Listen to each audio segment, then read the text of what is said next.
Hello students, welcome to the YouTube channel Tuto Physics. Once again, we are going to discuss the same concept, that is capacitor, but the second combination, that is parallel combination of capacitor, right? So here in this case, as its name implies, we have to connect the capacitors in parallel with each other. तो एक दो तीन capacitors हम similarly एक दूसरे के साथ parallel show कर देते हैं.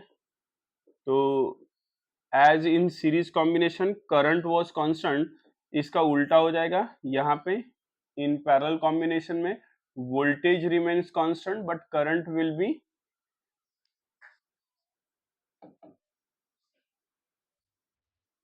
current will get divided. So this is a parallel combination which is connected with a DC supply, right? ये तीन कैपेसिटर्स हमने यहाँ पे ले लिए. दिस इज से C1, so this has a C2 and this is C3. This is plus minus supply voltage V, right? So how will be the current flow? So current again starts flowing from higher potential. Let us say this current as I. So this current I comes like this up to this junction point. इसको हम node भी कहते हैं. यहाँ पे आने के बाद करंट को फ्लो होने के लिए तीन रास्ते मिले. एक करंट जो C1 में से फ्लो होगा उसको हम बोल देते हैं I1. कुछ करंट डिवाइड होके इधर C2 में से फ्लो होगा, दैट इज I2. और कुछ एक करंट बचा हुआ ये I3 बन के C3 में से फ्लो होगा. तो this is I3, this is I1. Current entering the plate will be at higher potential, so this will be plus Q, this will be minus Q, right? यही करंट I1 इधर से निकल जाएगा और यहाँ तक के रिटर्न आएगा. This is I1. यहाँ से ये I2 आएगा. I2 will charge this capacitor C2 with plus Q2. अच्छा, यहाँ पे करंट डिवाइड हो रहा है, इसका मतलब this will be plus Q1 minus Q1, this will be plus Q2 minus Q2, and here it will be plus Q3 and minus Q3, right? मतलब charge जो है ये डिवाइड हो गया, राइट? इधर से ये करंट I2 यहाँ पे आएगा, यही करंट I3 इधर से फ्लो होते हुए इधर तक के आएगा और यहाँ पे तीनों करंट आके मिल जाएंगे. और जैसे ही तीनों करंट आके मिल जाएंगे, I ये करंट फ्लो होगा. And what is the value of I? ये तीनों करंट का combination, that is I1 plus I2 plus I3. So this is what the equation, and same current will return back to the lower potential of the battery, that is I.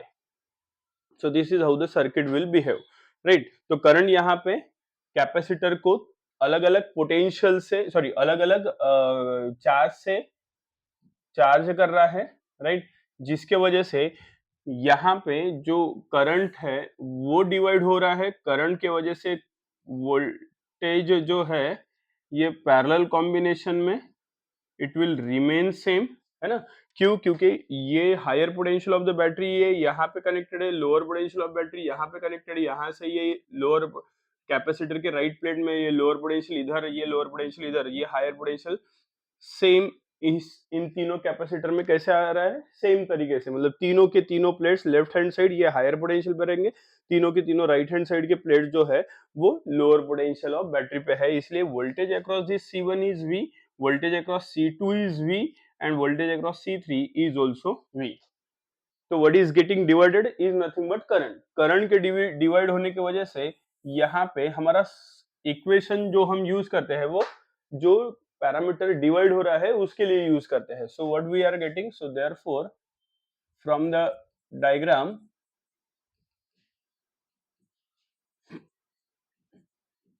what you can observe, current is being divided, voltage constant है parallel combination में.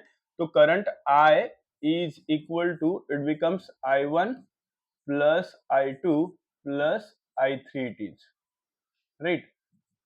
In parallel combination,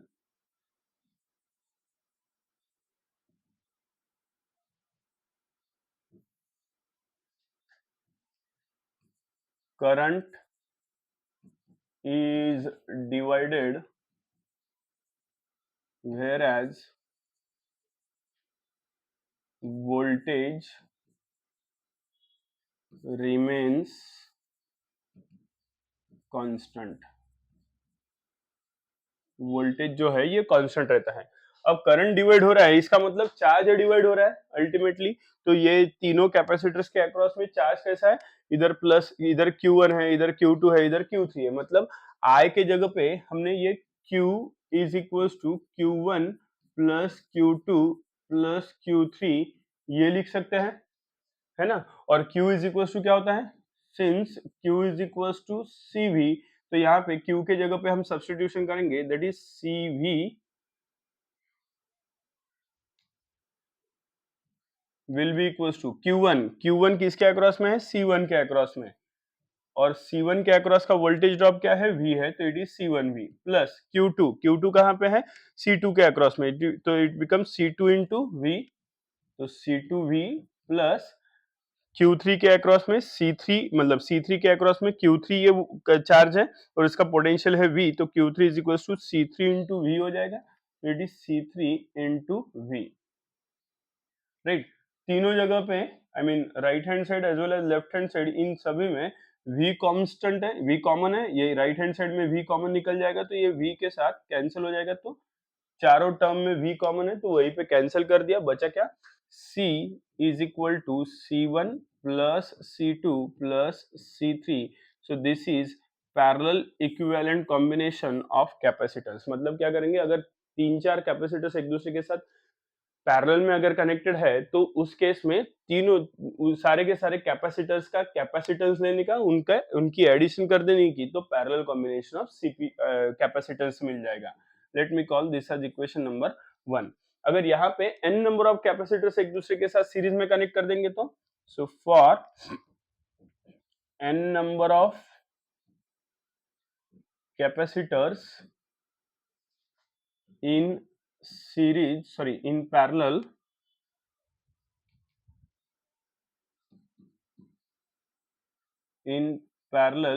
what we'll get, Cp is equal to C1 plus C2 plus C3 plus C4 plus dash dash up to Cn हो जाएगा, right. और ये सभी के सभी capacitors की वैल्यू अगर सेम है, तो and if C1 is equal to C2 is equals to C3 is equals to dash dash up to Cn is equals to C, सभी की वैल्यू अगर C ही है, तो Cp की वैल्यू क्या आ जाएगी, therefore Cp is equals to, इन सभी के जगह पे C रखेंगे, तो C plus C plus C plus C plus dash dash up to C, है ना, Cn तक के ये C ही रहेगा।